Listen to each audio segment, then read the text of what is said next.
Good evening everyone. तो आज के विषय हम लोग क्लास 6 का साइंस चैप्टर 2 भोजन के घटक के कुछ जो भाग हैं, कुछ चैप्टर उसको कवर कर चुके थे। कुछ टॉपिक चैप्टर में कुछ टॉपिक कवर कर चुके थे, कुछ टॉपिक बचा हुआ था तो उसको आज हम लोग कवर करेंगे। तो बहुत सारे टॉपिक भी कवर कर चुके थे तो इसको दो भाग में डिवाइड किया हुआ है। तो क्लास 6 का जो साइंस चैप्टर है उसको दो भाग में कर दिया हूँ मैं, ताकि आप लोग को बोरिंग ना लगे, आराम से अलग अलग वीडियो जाकर दिखता है। लेकिन प्रॉब्लम ये थी कि अलग अलग वीडियो हम कहाँ खोलें, तो टेंशन नहीं, आप मेरे चैनल को सब्सक्राइब कीजिए। उसके जो सब्सक्राइब करने पर लोगों पर जाइए, वहाँ पे अपलोड पब्लिश लिखा, उस फिर प्रोफाइल पर क्लिक कीजिए, वहाँ पे अपलोड पब्लिश लिखा रहेगा। वहाँ पे जाने के बाद आपको सारा वीडियोस मिल जाएगा। ठीक है, तो चलिए शुरू करते हैं। तो हाँ, आज के जो टॉपिक है ना, हमें अलग अलग विभिन्न प्रकार के प्रोटीन विटामिन की ज़रूरत क्यों पड़ती है, पोषक तत्व कौन कौन से होते हैं बता चुके हैं। विटामिन जैसे कि कार्बोहाइड्रेट, प्रोटीन वसा, विटामिन, खनिज लवण, ये सब पोषक तत्व हैं। विटामिन अलग अलग क्यों ज़रूरी है, तो पहले हम लिखते हैं। राइट,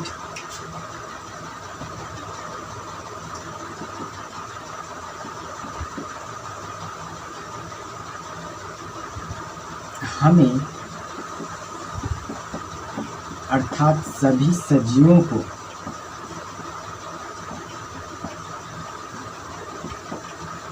अलग अलग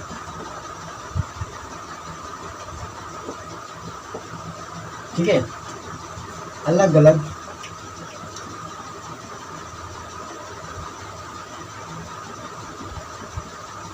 विटामिन की जरूरत होती है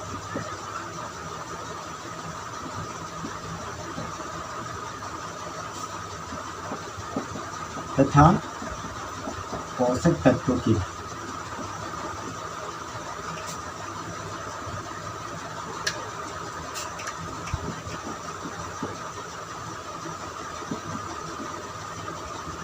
पसंद आ रही है।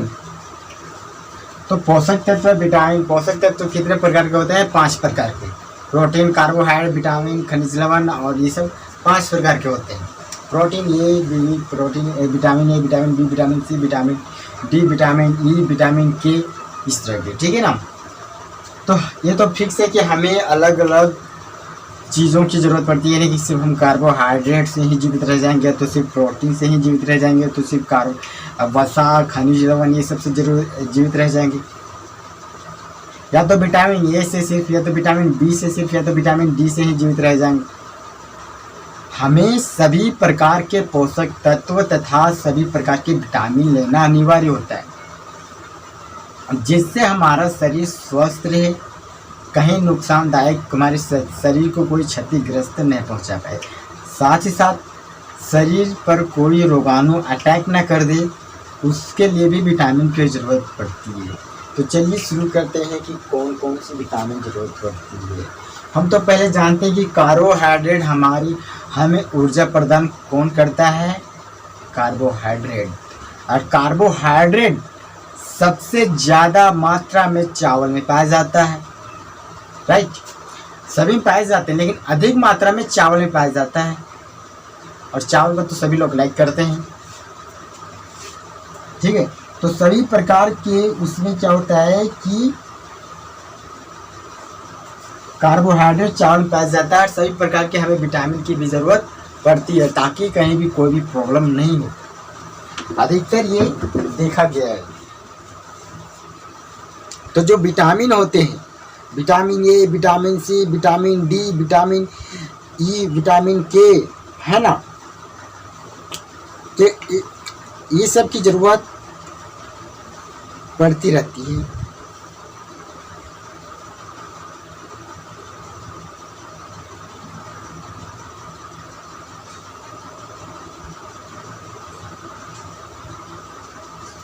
और इसकी ज़रूरत क्यों पड़ती है?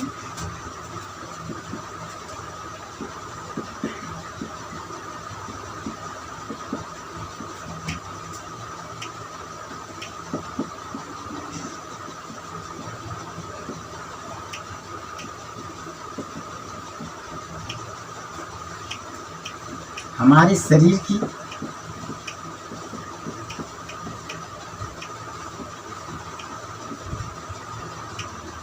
वृद्धि तथा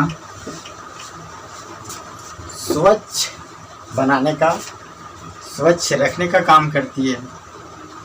इसे हम लोग वर्धन भोजन भी कहते हैं। इसे भोजन में भी पाया जाता है। सभी चीज़, विटामिन भी खाद्य पदार्थ में पाया जाता है, क्योंकि भोजन के घटक पड़ रहे हैं ना, तो उसमें पाए जाएंगे ना।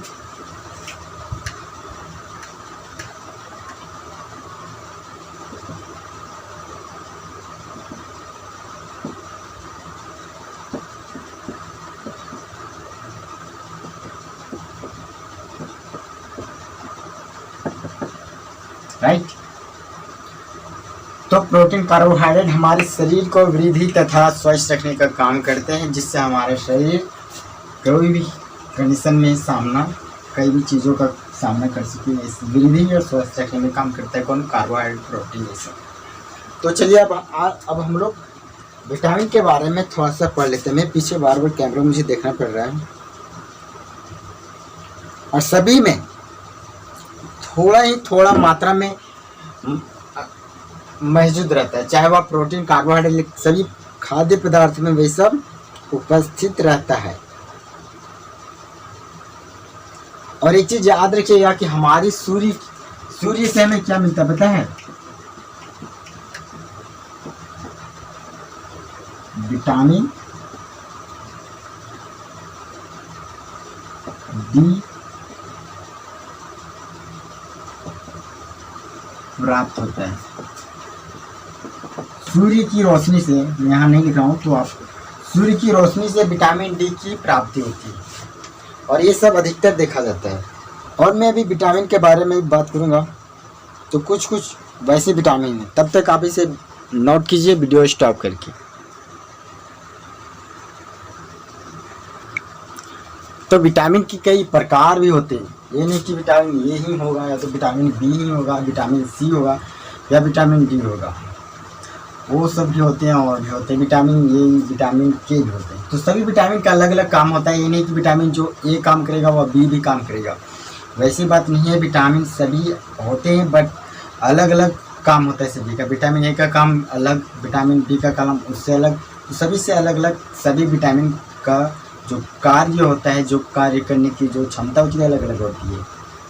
ठीक है। तो विटामिन एक समूह को बी कॉम्प्लेक्स कहते हैं। विटामिन ए जो कि प्रथम में आता है, त्वचा तथा आंखों को स्वस्थ रखने में मदद करता है। विटामिन सी रोगों से लड़ने का जो काम करता है। विटामिन सी रोगों से लड़ने का काम करता है। ठीक है। रोतंधी बीमारी जो विटामिन बी से उसको हैंडल किया जाता है। ठीक है। विटामिन डी हमारे अस्थियों और दांतों की मदद करता है, मतलब कि उसको कैल्शियम उपयोग में लाने में उसकी मदद करता है विटामिन डी। और इसलिए हम लोग सुबह रनिंग करते हैं ताकि हम लोग की सूर्य की रोशनी मिल पाए। अब विटामिन डी हमें कहाँ से मिलती है? सूर्य की रोशनी से। बिकॉज जब हम लोग सूर्य की रोशनी में, ऐसा नहीं कि हम लोग 3 बजे हुआ दौड़ शुरू, तो कोई फ़ायदा नहीं होने वाला है। फ़ायदा होता है हवा का, लेकिन धूप उगता है, थोड़ा धूप उगता है, तो उस टाइम दौड़ने से भी और अधिक फ़ायदा होता है। सुबह 3 बजे दौड़ना अच्छी बात है, लेकिन जब सूर्य निकल जाए तो उस टाइम अगर दौड़ रहे हैं तो और फ़ायदा होगा, क्योंकि उस समय सूर्य की रोशनी से कैल्शियम, मतलब कि विटामिन डी स्रावित होता है, जो कि हमारे हड्डियों और दांतों के लिए जहाँ कैल्शियम उपयोग में होना चाहिए वहाँ हम लोग की पर्याप्त मात्रा में वहाँ पहुँचती है। इसलिए सूर्य की रोशनी में भी दौड़ना बहुत ज़रूरी होता है। ठीक है। तो सूर्य की रोशनी से विटामिन डी की प्राप्ति होती है। ऑब्जेक्टिव क्वेश्चन आप इसे नोट भी कर सकते हैं। आप इसे वीडियो स्टॉप कीजिए और नोट कीजिए। चलिए अब हम लोग पढ़ते हैं संतुलित आहार 2.3। ठीक है। तो आप इसे नोट कीजिए, तब तक हम लोग 2.3 नोट हम लोग यहाँ पे लिखते हैं। ठीक है। मैं वहाँ पे लिख सकता हूँ बोल कर, लेकिन वीडियो लंबी भी हो सकती है, इसलिए मैं पहले लिख लेता हूँ, वीडियो स्टॉप करके फिर मैं पढ़ाता हूँ, ताकि वीडियो लंबी ना बने। तो अगला टॉपिक है 2.3 संतुलित आहार। अगर किसी व्यक्ति को अगर संतुलित आहार ना मिले तो उस पर बहुत भयानक उसके शरीर पर इफेक्ट पड़ सकता है, वह बीमार भी हो सकता है। संतुलित मतलब कि बराबर मात्रा में सभी चीज़ चाहिए। ये नहीं कि कार्बोहाइड्रेट की मात्रा बढ़ा दिया जाए, कभी प्रोटीन की मात्रा बढ़ा दिया जाए, कभी वसा की मात्रा बढ़ा दिया जाए, तो वैसा नहीं होना चाहिए। सभी चीज़ की मात्रा होनी चाहिए, लेकिन संतुलित, मतलब कि बराबर में। दवाई भी हम लोग खाते हैं, लेकिन अगर दवाई बोला गया है एक खाने के लिए, खा लेंगे 4-5 गो, तो फिर क्या इफेक्ट पड़ेगा हमारे शरीर पर। या तो फिर कोई चीज़ सीमा होती है हम लोग को खाने की, मान लीजिए क्षमता, अगर अब मान लीजिए कि एग्जाम्पल थ्रू ले रहा हूँ, हम लोग की पानी पीने की क्षमता मान लीजिए 2 गिलास, आप पी लेते हैं 5 गिलास, तो क्या होगा, बहुत बुरा इफेक्ट पड़ेगा। तो इस तरह से कई प्रकार की इफेक्ट पड़ती है, तो सारी इफेक्ट को भी देखना पड़ता है। तो अलग अलग, मतलब जो भी चाहिए, ना तो अधिक मात्रा में चाहिए, ना ही कम मात्रा में चाहिए, मतलब बराबर मात्रा में चाहिए। और फिर वसायुक्त जो पदार्थ होते हैं, जो वसायुक्त मतलब कि जिसमें वसा हो, वसा मतलब तेलीय पदार्थ, ठीक है, वह अगर वो हमारे शरीर के लिए हानिकारक होता है कब, जब वह सीमा से अधिक हो जाता है। मतलब कि अधिक तेलीय पदार्थ जो होते हैं उसे सेवन करने से शरीर मोटापे का शिकार भी बन जाता है।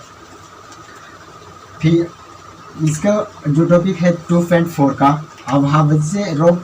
अगर किसी व्यक्ति को, मतलब कि अगर उसके भोजन में किसी प्रकार के पोषक तत्व की कमी हो जाती है, तो उसे उसको ये बीमारी का शिकार बनना पड़ता है। तो ये था टॉपिक, बहुत इजी टॉपिक था और छोटा टॉपिक था, तो ये भी ख़त्म, कहीं भी कंफ्यूजन नहीं होगा। और जहाँ भी कंफ्यूजन होता है तो कमेंट करके भी पूछ सकते हैं। तो याद रखिएगा, ये जो है ना, वसायुक्त पदार्थ हमारे शरीर का हानिकारक कब होता है, जब उसे अधिक मात्रा में कोई भी व्यक्ति सेवन करता है। कोई भी चीज़ अगर अधिक मात्रा में किया जाए, जैसे कि दवाई भी, अगर जो हम लोग की पानी पीने की क्षमता होती है, अगर जितना भी क्षमता है उससे ज़्यादा अगर पिएंगे तो फिर प्रॉब्लम हो सकता है। ठीक है, तो जितना भी टॉपिक था वो कवर हो गया। नेक्स्ट पार्ट में नेक्स्ट टॉपिक चलेगा, तो तंतु से वस्त्र तक ये सही टॉपिक है, उसमें मिलते हैं। ठीक है, तब तक के लिए बाय।